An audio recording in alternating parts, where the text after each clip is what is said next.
what a mess. This is Neil Schneider from Meant to Be Seen. Welcome back to my messy basement.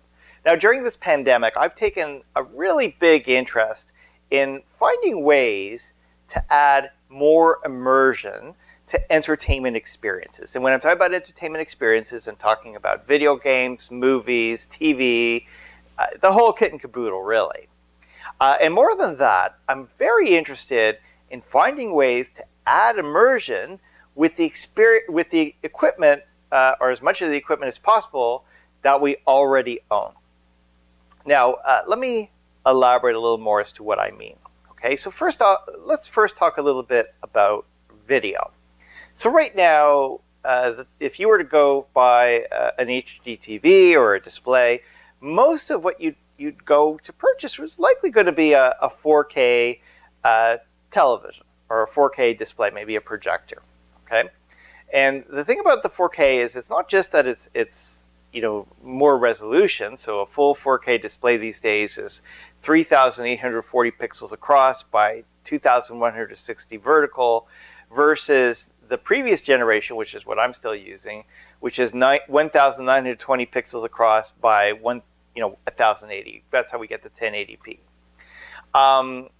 And it's more than just the resolution, by the way. For most 4K televisions, if not all of them, offer some type of high dynamic range, or HDR, color gamut or color space. So what this means is, if content supports HDR, it's going to look more vibrant, and the colors are going to be a lot richer than what you would normally get with a standard HD TV. And this all sounds really good. It's really exciting stuff, honestly. But the thing is, for me at least, it's still a bit early. Okay, and let me explain why. So my predicament is like this, and maybe yours is the same. Here in Canada, and I mean, we use Rogers Cable, but there's, I think this is true of cable companies across the board, especially in Canada, is even though most TV channels are readily available in 1080p, sorry, not 1080p, in 1080, so they support HD TVs, they're broadcast in what's called 1080 interlaced, or 1080i. And what that means is the vertical resolution is halved, so that they don't have to send as much data for you to get your image. So when you see it on your display, yes, it looks like 1080p. It looks like all the pixels are being used on your display, and they are. But what's happening is the source information is actually less than what your display is truly capable of displaying.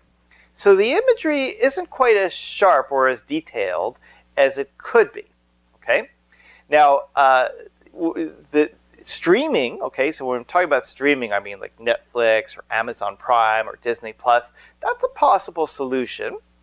However, the content, I think, is still somewhat limited. Okay? Now, I mentioned HDR, or high dynamic range color spaces. A lot of excitement there. However, standards are still being fought out. I mean, there's HDR, there's HDR10, HDR10 Plus, Dolby Vision. There's still some decisions to be made. Another big challenge is I would have been happy, to get 4K Blu-rays, okay, so or Ultra HD Blu-rays. Thing is, they're very expensive. At least in Canada, a Blu-ray could easily go for $30 or more. So if you can't rent them, that's quite a that's a big commitment, especially if you're not planning to watch the movie more than once or twice.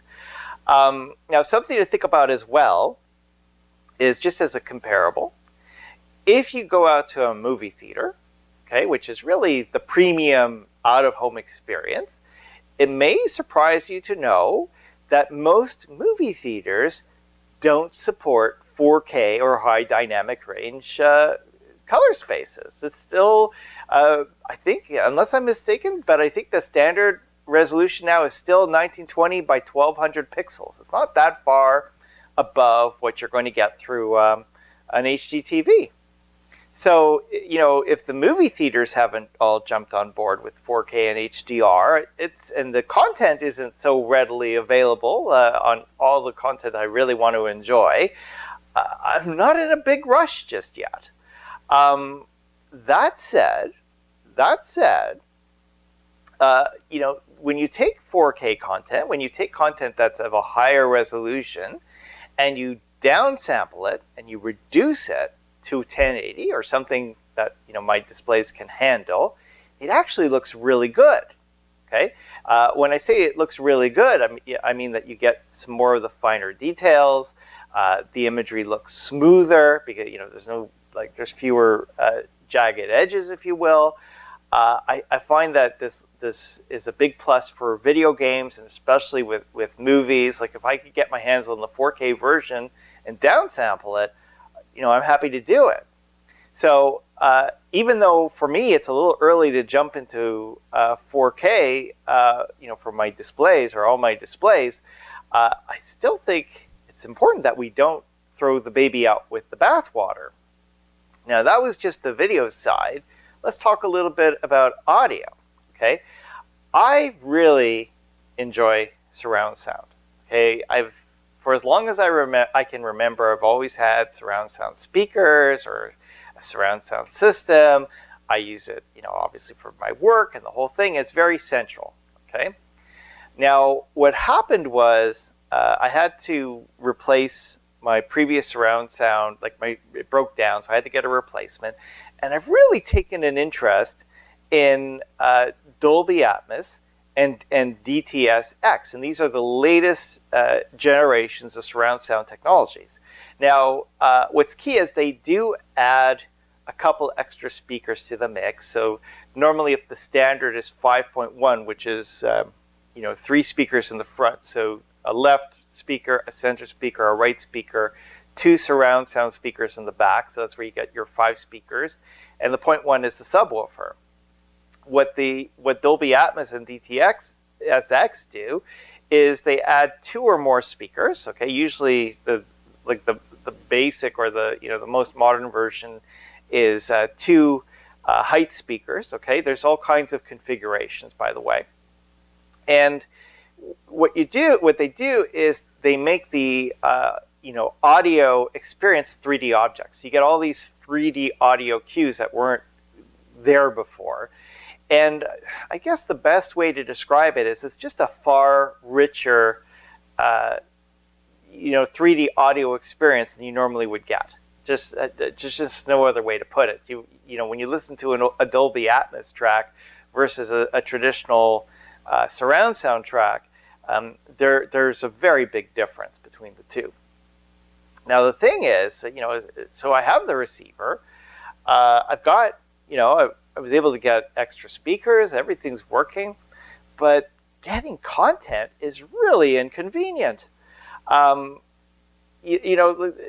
would describe it saying the movie and the entertainment business, it's very much a divided, fragmented ecosystem, almost by design. And I'm going to give you some examples. So I have, so what I'm running for projection here is I have a Panasonic AE7000 1080p 3D projector. Okay, it's not current stuff. It's a few years old. I'm told movie producers still use it. Okay, so it's still it's still a well-respected projector, even though it's not 4K.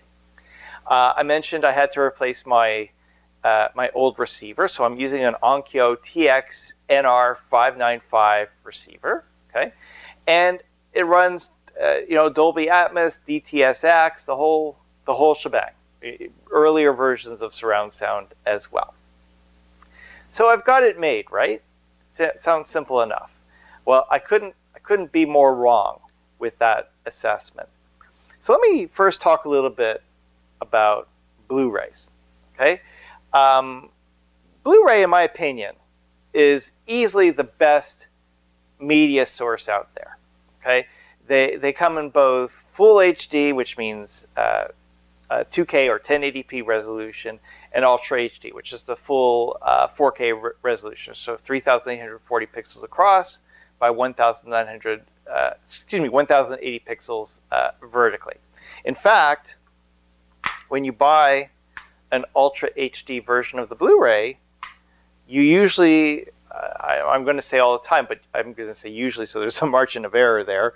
You get both versions. You get the 4K version as well as the 1080p version. Okay? And you get a digital download copy as well. And I'm going to talk about that soon.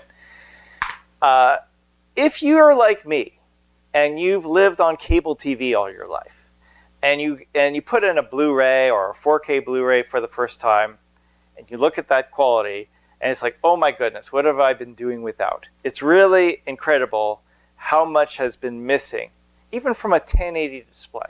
And it's immediately apparent when you put a Blu-ray movie in to a player. Now, going back to the audio problem, though, is that the latest generations of audio mixes aren't necessarily going to be on all versions of Blu-ray. Okay, so let me give you some examples. Okay, so Hacksaw Ridge. This is a Dolby Atmos based title. Dolby Atmos is available on both the Ultra HD and the standard HD Blu-ray versions. Okay, that's great. Okay. E.T., the Extraterrestrial, got this for my son. I hope he likes it. This is based on DTSX. Okay, it's the competitor to Dolby Atmos. The Ultra HD version has DTSX. The standard Blu-ray does not. All right. Apollo 13, same thing. The Ultra HD version has DTSX, and the standard Blu-ray version does not.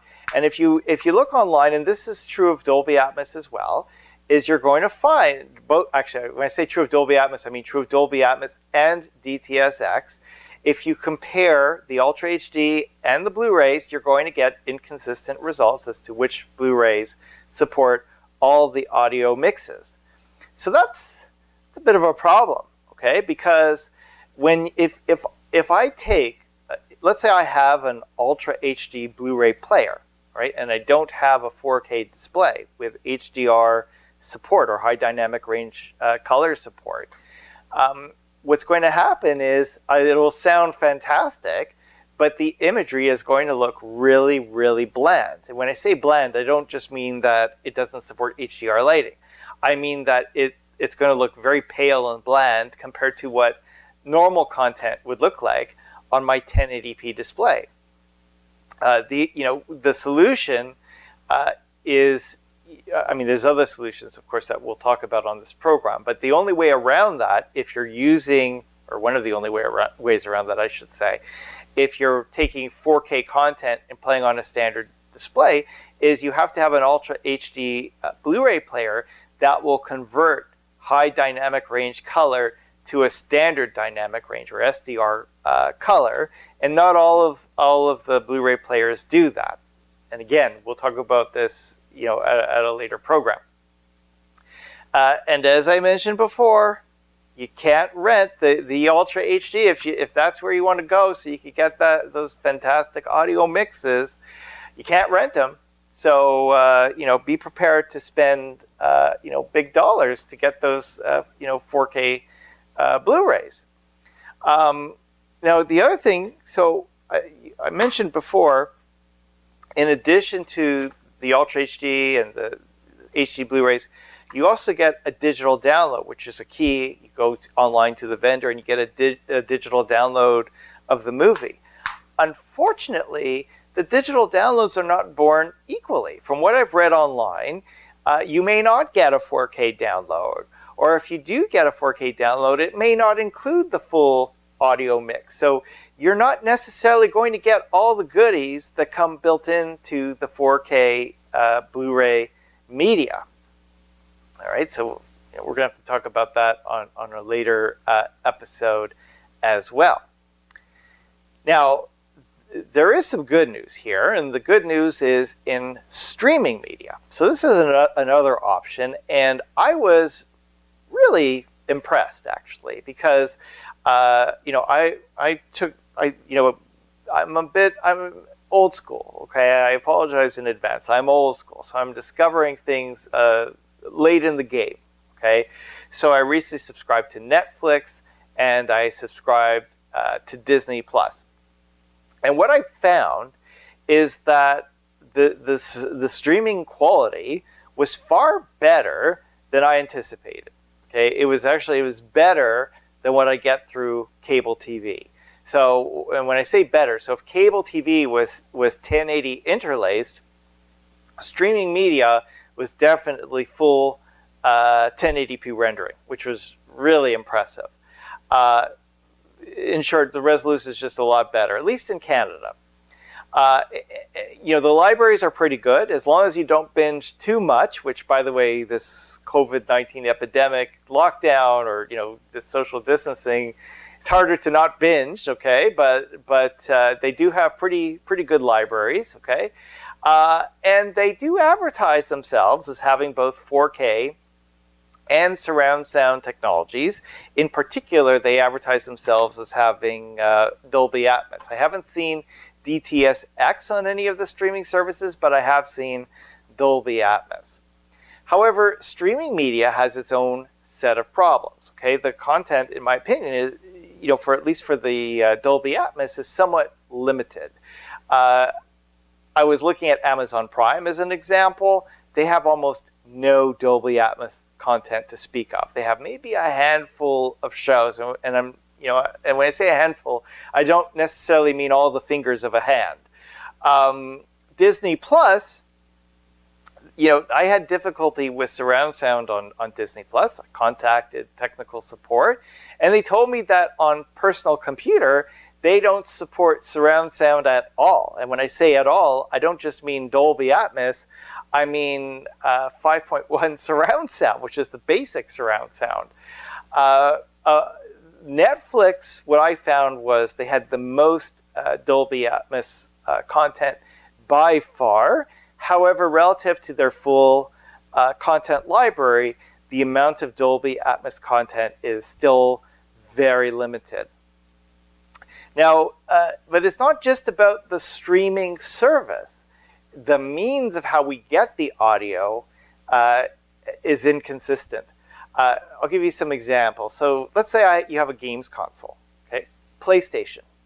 If you have a Sony PlayStation 4, okay, that should support Dolby Atmos. But the streaming provider, in this case Netflix, they require that you use the Ultra HD subscription, which is the 4K subscription. Okay, fine.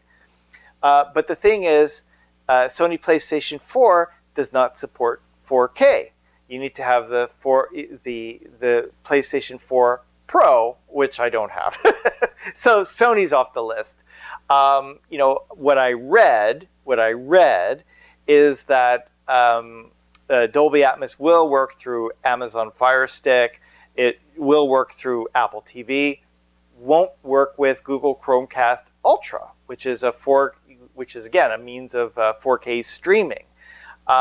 So you may have the receiver, okay? You may have the ability, but depending on the service that you're using, depending on how you're connecting to that service, you're going to have different results. So I made it a mission to build a one place fits all media center, okay?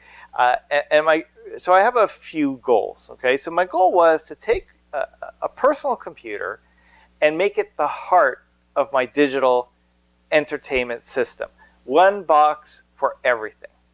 I wanted to get more out of my 1080 devices, so I didn't want just 1080 content. I wanted, 4K, full immersive content going through. Just happens to be displaying on my 1080 equipment. I wanted Dolby Atmos and DTS:X running on everything possible. And I wanted to save some money, okay? I wanted the premium experiences without having to spend premium dollars. Now, I'm going to share how I did it. I had a lot of success with this. And what I'm going to do is I'm going to showcase, we're going to have to do this over a series of programs, okay? But I'm going to showcase some products that open doors, all right? Really, I think, inexpensive things that, we just add, and they're big enablers. I'm going to talk about the different streaming services and how I got them to work with my equipment, so we didn't have to do too many trade-offs. We're going to talk about how to get 4K Blu-ray. So, so these are 4K Ultra HD Blu-rays.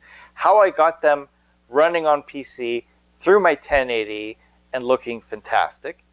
And just general tips and tricks and how to avoid headaches, because I went through a lot of headaches before I was able to get to this point that I could share these solutions with you.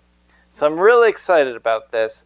So what we're going to do is I'm going to end the program here, okay? But the next show, we're going to start going through the process. And when we're done, I think you're going to be very happy with all the amazing things you'll be able to do with your entertainment on your personal computer. Thank you for watching.